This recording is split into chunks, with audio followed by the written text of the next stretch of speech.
It looks like we're all here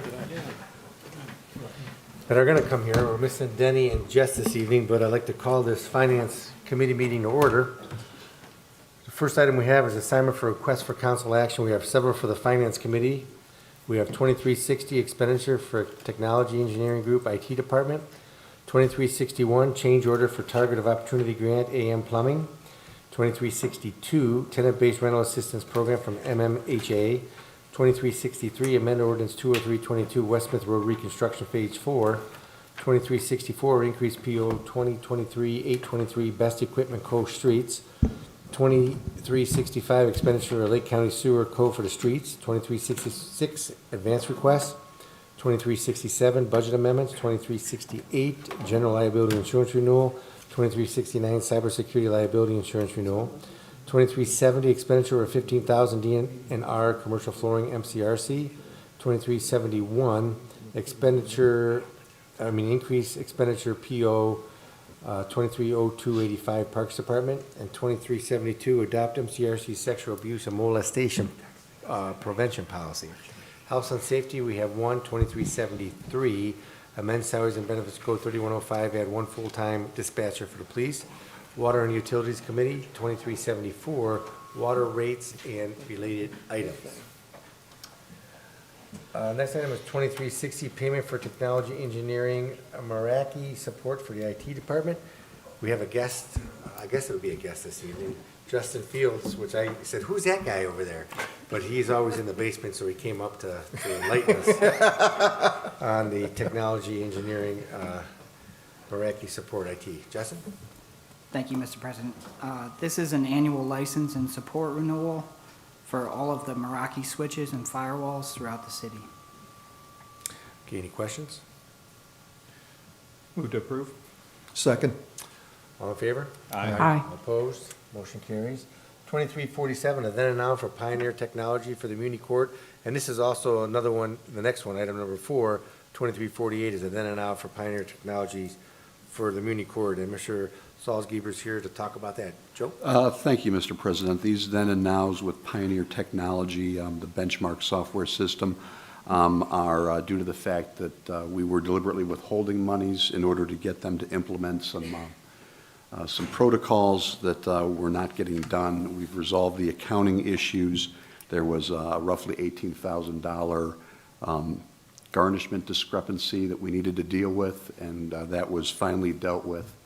So we, at that point, I authorized the $8,000, which is the one then and now, was the balance for 2021, and the $33,000, the other then and now, is the actual annual contractual payment to Pioneer Benchmark.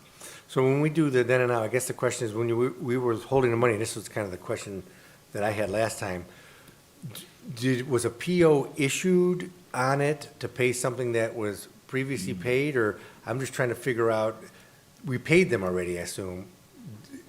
Should we not have held it? I guess is the question. I know we held it for a long time. I held the money. We weren't getting any response, so withholding payment eventually produced the response that we. So we authorized the payment, then you held it. And I guess that's the question. If we already authorized it through a PO and you withheld it, why do we have to do it again? Why would it be a then and now if it's already been? When I put in the PO, it was at the end of the year, and it was not something that was able to be acted upon before January 1st. Is that, I mean, I guess I don't. The determination of whether it's then and now is if the service was received before council's approval to pay it, and the service has already been received, so it is. But I thought we approved to pay it when we got the system, because we approved the maintenance contract and all the other payments that were supposed to be due under it. That's what I'm confused at.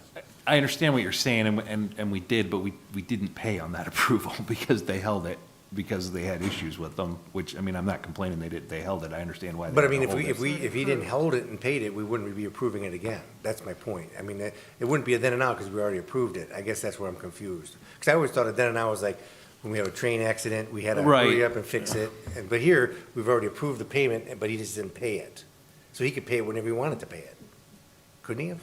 That's my question. I just want to get straight in my mind what a then and now is. Yeah, but I don't think we still have the old PO open. Oh, it closed after the Right, year. right. Right, that's why. okay, So there you go. Okay. because that lapsed, you're now, yes, you did previously I approve understand. it, but you're now approving it Okay, because I again. didn't know if there was my confusion. I thought a PO once issued stayed open. But it No, sounds like It it's. depends. It can stay open, but you have to request it to stay Right. open. I We, gotcha. the blankets automatically close, and then the rest of them we send out at the end of the year and say, hey, these are your POs. If you want them kept, you gotta tell us to keep them open, otherwise they're gonna close. And this was from 2021. Well, the one was from 2021 and one was from 2022. I gotcha.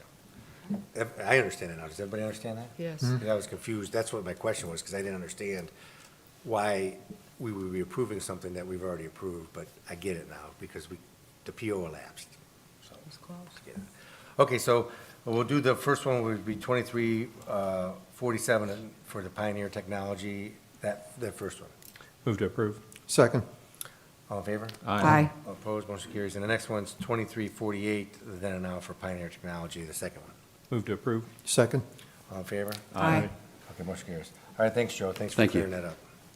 2361, amend ordinance 15022, A&M Plumbing Target of Opportunity Grant. Barbara? This is a request to a change order for the amount of $5,507.06 to finish out the plumbing at the battered women's shelter.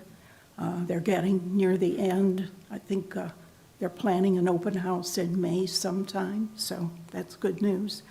When we went to process this, Finance pointed out that there was not enough money to cover the change order in the grant. So we had to reach out to Hope and Healing, which is the battered women's shelter's parent company. And you should have received a new packet. And in your new packet tonight, the last document is a commitment letter from Hope and Healing that they will pay the $427.06, which is the overage that the grant can't cover. So the grant will pay $5,080, and Hope and Healing will pay the rest. Any questions? Emergency clause. Pardon? You requested emergency clause. Emergency clause, yes. Move to approve with the emergency clause. My second includes the emergency clause. All in favor? Aye. All opposed? Motion carries. 2362, the Tenant-Based Rental Assistance Program from MMHA. Andrew? Thank you, Mr. President. This is our tenant-based rental assistance program, which is through our program year 22 CHIP grant. It is for income-qualified residents for the first month's rent, security deposit, utility deposits, things of that nature. That's been run through Medina Metropolitan Housing Authority for a number of years. This is to authorize us to enter into contract with MMHA to have them administer the project. It's at $16,000 is the total, with 10% going to MMHA. Emergency clause has been requested as the CHIP program is in effect, and we'd like to start distributing those funds. The law department has been provided with it. I'm not sure if they've had a chance to look over the contract yet, though. Thank you. Mr. Huber? Have you reviewed it? I can't remember. Send it to Law Director Bruno. I'll make the motion to, subject to final approval of the law director of the agreement and with the emergency clause. My second is with the approval of the law department, and second, it also includes the emergency clause. Any further discussion? All in favor? Aye. Opposed? Motion carries. 2363, amend ordinance 20322, West Smith Road reconstruction. Patrick? Thank you, Mr. President. Prior to the start of the project, the city of Medina County entered into an MOU where the county agreed to pay 100% of the cost of the sanitary sewer improvement. During construction, the county has directed the contractor to do additional improvements beyond what was in the base bid of the contract. So this is a request to increase the dollar amount in the ordinance with our contractor by $125,000 to cover these costs. It's essentially a pass-through for us. The county will be paying for this. Any questions? Move to approve. Second. All in favor? Aye. All opposed? Motion carries. 2364, increase PO 2023-823, best equipment code for the streets. You know? Thank you, Mr. President. This is for our 2013 Freightliner VACL. The unit is an expensive piece of equipment. It's been serving the city well for years. We're having some issues with it. It doesn't seem to, the suction fan is not working for what the mechanics are telling us. So it has to go to best equipment for scanning and diagnostic tools that are above what we have, our capabilities at the garage. We use this unit in conjunction with the jet sewer and for street sweeping as well. And are we good on the account number? I apologize for that. We had a typo. Instead of 105, it's supposed to be 1020615. Yeah, I think Kathy has that. Okay, thank you Kathy and Lily for that. Any other questions? Move to approve? Second? All in favor? Aye. Opposed, motion carries. 2365, expenditure for Lake County Sewer Co. for the streets. You know? Thank you, Mr. President. So we've been very successful in the last 4 years, specifically with the grouting of pipe, the storm sewer, where we have failures that are either deep or under pavement. So in the last 4 years, since 2019, we've routed 6,246 feet of our concrete sewer pipe that was in need of repair. Different sizes, 8-inch, 12-inch, 15, and even 24-inch. Thank you. Thank you. Any questions? Move to approve? Second? All in favor? Aye. Opposed, motion carries. 2366, advance request. Keith?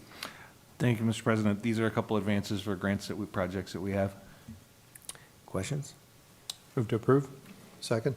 All in favor? Aye. Opposed, motion carries. 2367, budget amendments. We have, the first one's 2023-14, repairs to Reagan Park. What is this one about? Is this Jansen? Yeah, this is a check to make some repairs to athletic fields. All right. Move to approve? Second? All in favor? Aye. Opposed, motion carries. 2023-15, miscellaneous. Keith? There's a lot going on here, but most of these are these grant projects that we talked about and the ARPA money. Okay. Move to approve? Second? All in favor? Aye. Opposed, motion carries. 2368, general liability insurance renewal. Mayor?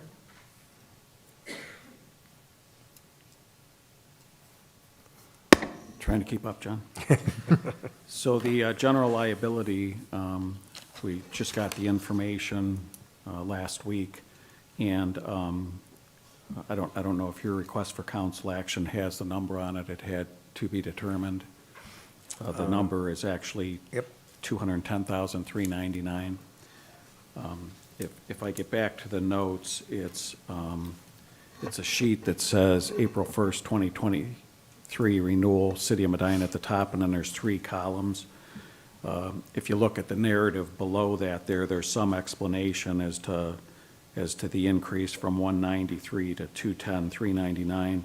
And in a nutshell, what it is somehow the insurance company, although they covered all the vehicles, they didn't charge us for all the vehicles last year, and then they caught the mistake. So now they've increased the number of vehicles instead of increasing it by the 49 that it actually was.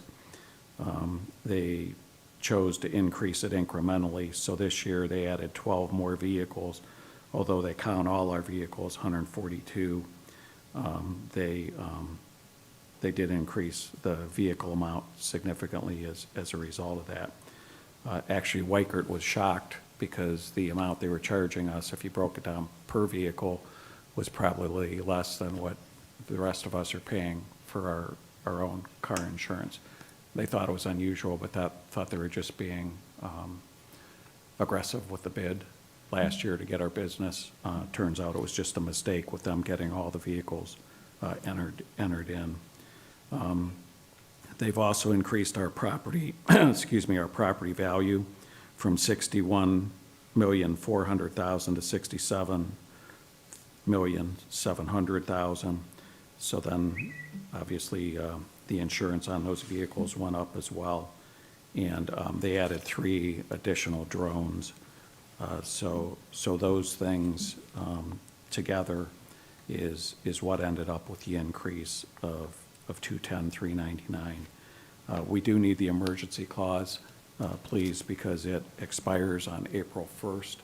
So the plan is Mr. Huber will discuss this again with you at council on March 27th. And as long as we pass it with the emergency clause, it will be in effect for April 1st. Because it's a renewal, there are no documents or paperwork to sign.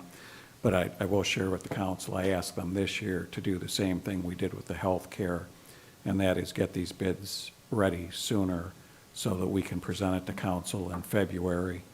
I'm sorry, they can get the renewal to us in February to review and go over, get it to council, get it to council in February so we can pass it without the emergency clause. And they're going to do their best to do that. Yeah, I know sometimes that's difficult because the numbers come in so late. Right, right. Anybody have any questions? Move to approve with the emergency clause? Second includes the emergency clause? All in favor? Aye. Opposed, motion carries. 2369, cybersecurity liability insurance renewal. I guess Justin left already, but okay. No, that's for me. Oh, it is for you, okay. Yeah, so we bid this at the same time. We did have Crane Langner take a look at this rather than liability because they were involved the last time with the liability. And the number before it was to be determined, this time it's 24,375, which on the second page, where you'll see the summary, is actually less than the 30,000 that we paid in 2022, and some of the coverages are larger. That's on my second page here. Give me just 1 second.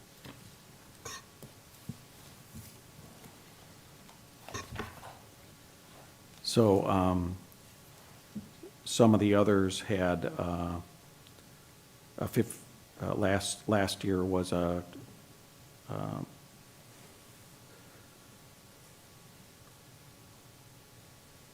the increased coverage is $2 million versus $1 million. And there's also a $250,000 sublimit compared to $25,000 that we had with Tokyo. So not only are we getting better coverage, but we're getting it for a little bit lower than what we paid last year, saving nearly $6,000. And it's their recommendation that we go with this. This will need the emergency clause also because it has the same expiration of April 1st, 2023. Thank you. Any questions?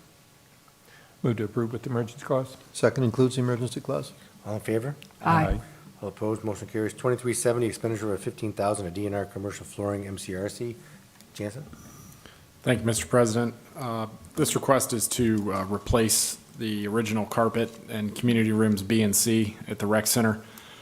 Typically, this expense would be split with the school, but this project is going to provide new opportunities for the rec center. So we presented this to the rec advisory committee and talked to the school. And we're looking to fund this project with carry forward so that we can get it done sooner. By having a LVP plank flooring, it allows us to expand our options and use these rooms when they're not being used for parties or meetings as studio space. So we're looking to get this installed so we can continue to expand our programs and better utilize the facility. Any questions?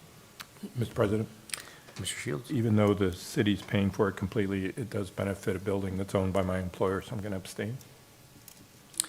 All right, I don't think this has emergency clause, does it? It's finance only. Oh, this is, yeah, okay, here it is, finance only.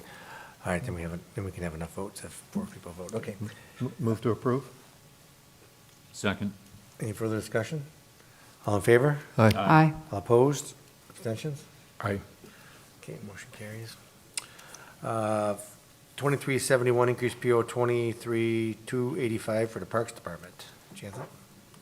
Thank you, Mr. President. Typically, when we purchase fertilizer for our athletic fields, we stay below the $15,000 threshold.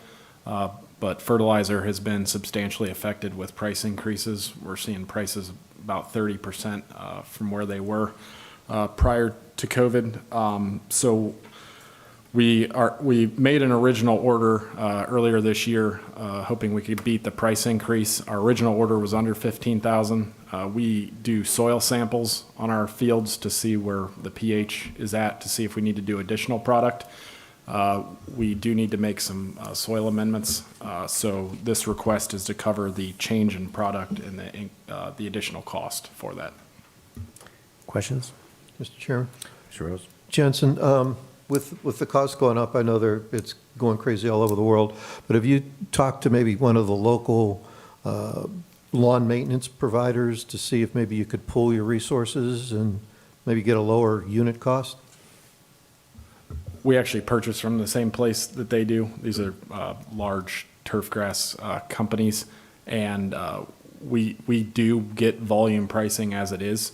We order material, pay for it in advance, and it gets delivered as we need it, just like Lawn Care Company does. So there's really no benefit there Okay. for us to work with them. And we're using some specialty products. We don't use the same thing like a lot of lawn care companies would, just because we're doing athletic fields, they're doing lawns. It's kind of managed differently. Okay, all right, thank you. Any other questions? Move to approve? Second? All in favor? Aye. Opposed? Motion carries. And 2372, adopt an MCRC sexual abuse and molestation prevention policy. Jansen? Thank you, Mr. President. So the rec center has always had a zero tolerance for incidents of child abuse. Earlier last year, when we engaged Wickert for insurance, we met with a representative from Selective Insurance and kind of go through all of our processes to see what kind of risk we had at the rec center. Through that meeting, they had asked that we formalize a policy, and we agreed with it, kind of outlining what we were already doing, but formalizing it, designating a compliance officer, making some mandatory rules of 3, mandatory policy restricting unsupervised interaction between youth and children, implementing additional hiring practices, interview screening, background checks, fingerprinting for all employees that are responsible for childcare, particularly our camps, our rascal room, our swim instructors, where there's high likelihood of contact with youth. Mr. Huber had an opportunity to review the policy. We did forward it to our insurance company, who passed it on to Selective Insurance, and they also approved the policy. In order for us to get our renewal this year, they wanted this to be in process, so that's why it's in front of you today. We are already doing this and implementing it. It's just formalizing it, which we will do, and then we'll have those employees sign off on it that have contact with youth. Thank you. Didn't we adopt a policy? I mean, we have one citywide, I think, don't we? A sexual, That's sexual harassment. and it's adopted through the rec center too. It is. And we also adopted through the rec center, when people register to be a member, there's a background or a check with respect to sexual. Yeah, yep, we run that against the National Sex Offender Database, and that's also outlined in this policy. So We the just, So the question is, if we're adopting one for the rec center that's different than what we have here, should we adopt this for the city hall too? I guess the insurance company, based on our meeting, wanted us to reduce our risks with those that have direct contact with the youth. So, our summer camp, there's 100 kids, there's, in the neighborhood of 15 to 20 counselors, and day to day, they're involved with those children, more so than the rest of our employees at the city. So we're Okay. taking this extra step to further protect us. Okay. The I would rest, imagine the there's rest no- of the city, John, is not exposed to the to same that. thing. I get you. Yes, sir. I was just wondering if the sports associations, in addition to the rec center, are involved in the same, activity, but probably not as much. So in our sports fields regulations, we do require the associations to do appropriate certification of coaches. Okay. But those are completely separate from the city. Those are nonprofit organizations. We just permit them to use the field. In our policy, we do have that we will scan all non-employee coaches and volunteers against the National Sex Offender Registry. So when you're doing like youth basketball, for example, the head coach, which is a volunteer, is required to submit who's going to be an assistant coach, and those all get checked against the database. They're not technically employees, but they are volunteers, so they're tied into this policy as well. And the outdoor pools under the rec center, so they fall within this. Correct. Any other questions? Nope. Good. Thank you, Jansen. Move to approve? Second? All in favor? Aye. Opposed? Motion carries. Is there anything else that, before we recess into executive session, that needs to come before the Finance Committee? No? Okay. If not, I'll make a motion at 6:25 PM to go into executive session for conferences with the law director of the city concerning disputes involving the city that are subject to pending or imminent court action to include the mayor and the law director. A second? Will the clerk please call the roll? Lamb. Yes. Rose. Yes. Shields. Yes. Coin. Yes. Hare. Motion passes. We'll be recessing into executive session discussing the item presented imminent litigation by Mr. Shields. We're returning to finance and adjourning from finance, taking no action of any item discussed in executive session. We are in recess.